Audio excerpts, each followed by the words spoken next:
Vamos a comenzar nuestra clase de Ciencias Sociales. Primero, como siempre, tenemos nuestro propósito: identificar las características del Islam y sus principales aportes culturales. Nuestro tema, el Islam, la primera parte. Para empezar, vamos a ubicarnos geográficamente, ¿no? El Islam se desarrolló en esta península arábica, rodeada entre el Océano Índico, el Mar Rojo y lo que es el Golfo Pérsico.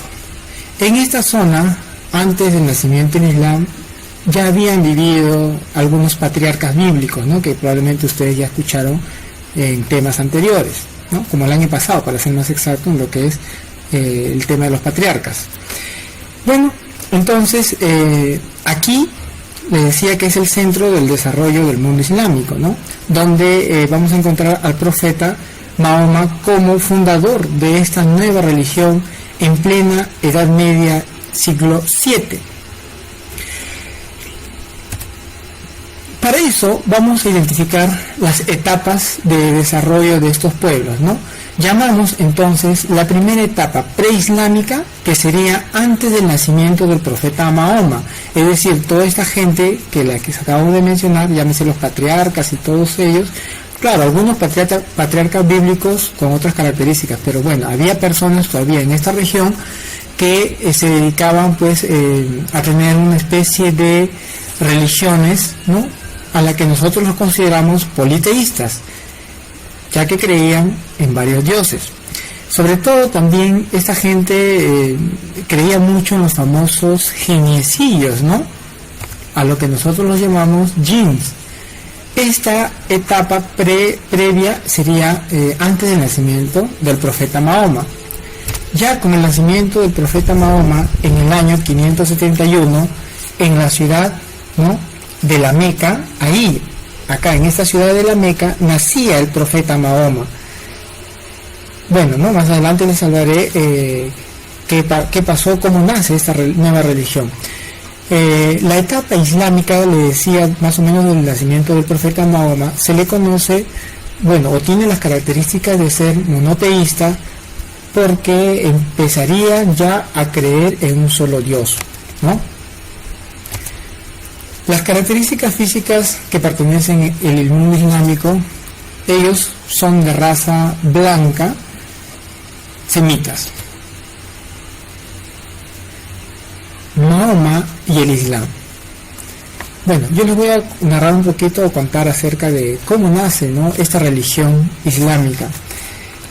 Como les había dicho en el mapa, surge en el siglo VII, en esa zona llamada península arábica, cuando Mahoma, pues él era un hombre tranquilo, muy pensativo, y le gustaba ir en las noches a una cueva, ¿no?, llamada pues en una zona denominada Hira, que queda en una montaña muy cerca a la Meca, ¿no?, en el actual Arabia Saudita. Allí, una noche, él se quedó dormido y se aparece en sus sueños el arcángel Gabriel y le hace una especie de revelación, ¿no? Y él, totalmente confundido por esas revelaciones, ¿no?, despierta y de alguna manera trata pues de entender lo que le había sucedido en el sueño, y le comenta lo sucedido a su esposa, y que ella le dice, bueno, ¿no?, tranquilízate, debe ser algo real y debemos analizar esta situación. Entonces, ¿pero qué le había dicho el arcángel Gabriel?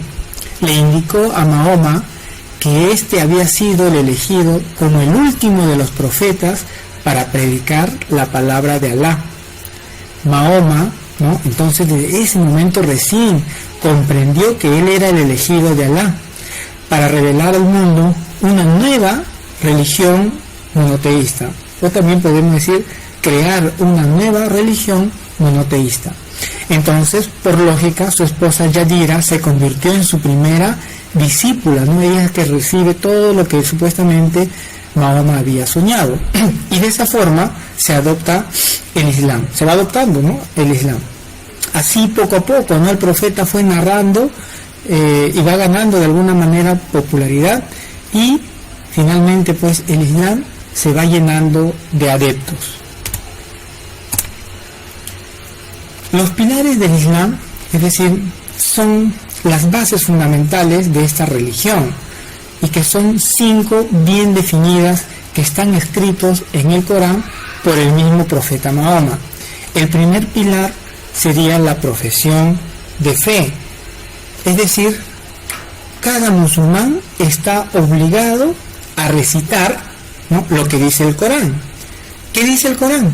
Que no hay más Dios que Alá y Mahoma es el único profeta. Y toda esta profesión de fe lo debe hacer cada musulmán, no importa la edad. La segunda sería la oración. Los musulmanes tienen 5 oraciones al día, o mejor dicho, hacen 5 oraciones al día, pero deben darse a través de, primero, lo que son las abluciones. ¿Qué es ablución? Consiste en lavarse la cara, las manos, la cabeza y los pies. Y las 5 oraciones lo van realizando pues primero en el alba, ¿no?, es decir, más o menos cuando amanece. Luego lo hacen al mediodía, ¿sí? Luego lo hacen en la tarde, más o menos a las 3 de la tarde. Luego cuando se va ocultando el sol, ¿no?, por decir entre las 6 de la tarde, y la última antes de que se vayan a dormir, ¿no? ¿Ustedes cuántas veces al día rezan?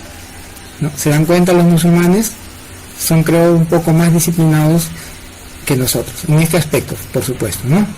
Luego, el tercer pilar sería la limosna, ¿no? Cada musulmán de lo que tiene lo debe compartir, es decir, debe ayudar a los más necesitados o a aquellos que tengan pues escasos recursos económicos, ¿no? Es decir, están obligados a compartir. También la limosna sirve para recaudar fondos para llevar a cabo lo que es la Guerra Santa. ¿Qué es la Guerra Santa? Es combatir contra sus enemigos, aquellos que no creen en la religión, ¿no? Entonces se necesita ese dinero, a lo que ellos conocen pues con ese nombre, ¿no?, de Guerra Santa o el Yahid. Luego tenemos el ayuno, es decir, en el mes del Ramadán, que es en abril, los musulmanes practican, ¿no?, desde hace muchos años atrás lo que es este ayuno, pero lo realizan de manera obligatoria, sí, pero hay algunos que no pueden hacerlo, no lo deben hacer. Quienes no están obligados, mejor dicho, a hacer el ayuno, por ejemplo, los niños, no hacen el ayuno las que están embarazadas, no hacen el ayuno las que están menstruando, y lógicamente también hay alguna especie de reglas que se debe cumplir, ¿no? Por ejemplo, no agredir verbal ni físicamente a su prójimo, no tener relaciones sexuales, no fumar, bueno, entre varias cositas, ¿no? Entonces, ese sería el cuarto pilar muy establecido, que está también dentro del Corán. Y por último tenemos la peregrinación.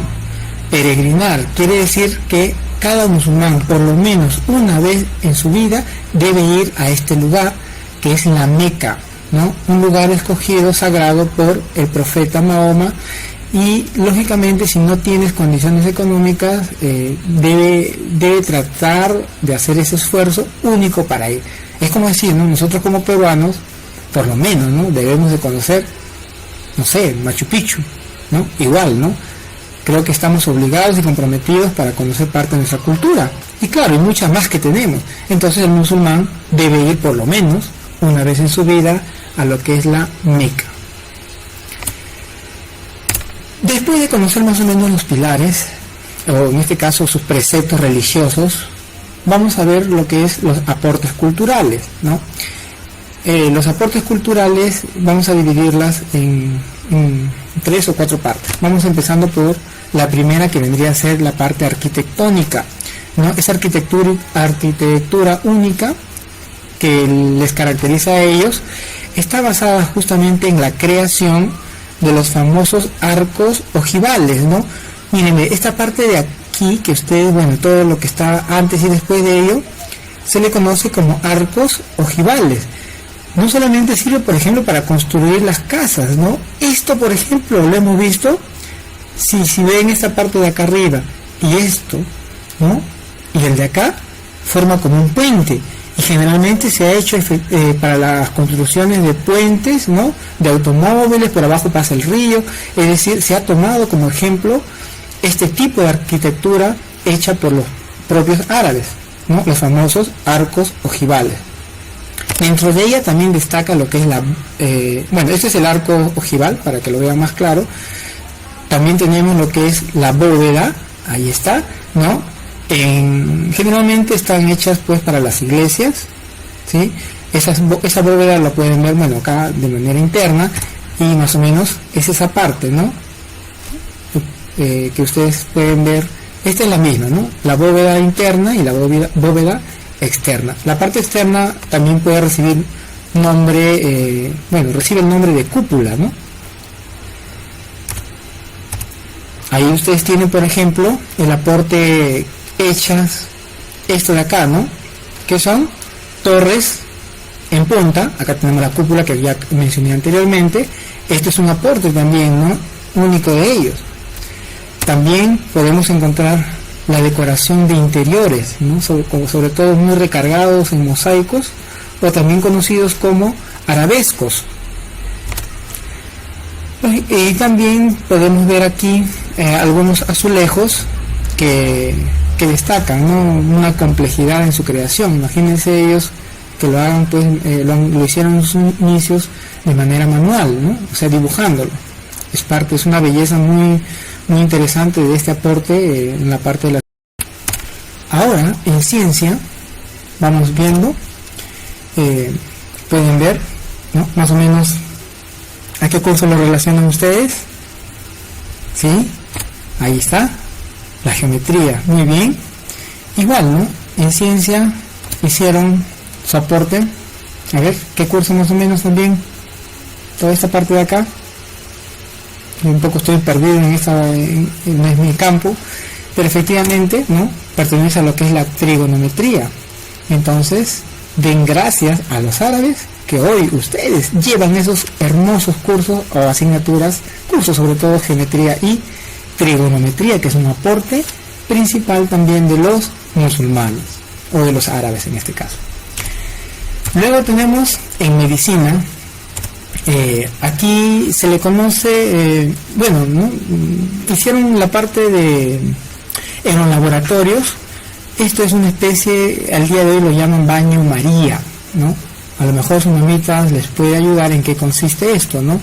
Generalmente ellos lo hacían en la parte de medicina para extraer esencia, ¿no? Colocaban un recipiente de agua y con un fuego trataban pues de hacer, ¿no? Una especie de extracción quizás de esencias medicinales, ¿no? Y que esta técnica hasta el día de hoy, se sigue usando en los laboratorios, y también he visto en lo que es la repostería. Fueron creadores, por ejemplo, del alcohol, que hoy más que nunca, necesitamos, ¿no? Ya sabemos para qué. Estamos aprovechando bastante de este invento por parte de los árabes, ¿no? Luego fueron ellos quienes crean también lo que es una especie de libros de parte del cuerpo humano, ¿no? Este es un ejemplo claro. Esto es un pergamino de la Edad Media, ¿no? Que así representaban, ¿no? Las partes del cuerpo humano, ¿no? Un poquito medio macabro por la utilización, ¿no? Que ven espadas, punzones, cuchillos, en fin. Esto era parte de lo que es la medicina, ¿no? De aquellos tiempos. Esto también es un gran aporte muy utilizado hasta nuestros días, ¿no? Lógicamente está acá. Esto es el jarabe, ¿no? Que forma parte de lo que es el conocimiento de la medicina. Otro aporte cultural sería en el campo de la astronomía y la navegación. Ellos inventaron, ¿no? Al igual que los chinos, ¿no? Instrumentos que les servía para navegar, como lo que es el astrolabio y la brújula, ¿sí? El primero es la brújula y el segundo es el astrolabio, ¿no? Sirve para lo que es el campo de la navegación. Y Por último, tenemos en el campo de las letras y la filosofía, primero, no sé, si ustedes han escuchado, por ejemplo, en la literatura, la obra muy conocida mundialmente, Las Mil y una Noche, ¿no? Creo que hasta hubo una novela hace algunos añitos atrás donde participaba Sherazade y Don Manur, en fin, ¿no? Ya creo que por ahí escuché también. Y por último, en el campo de la filosofía tenemos a Avecenas, ¿no? Con muchos aportes importantes para lo que es el pensamiento filosófico.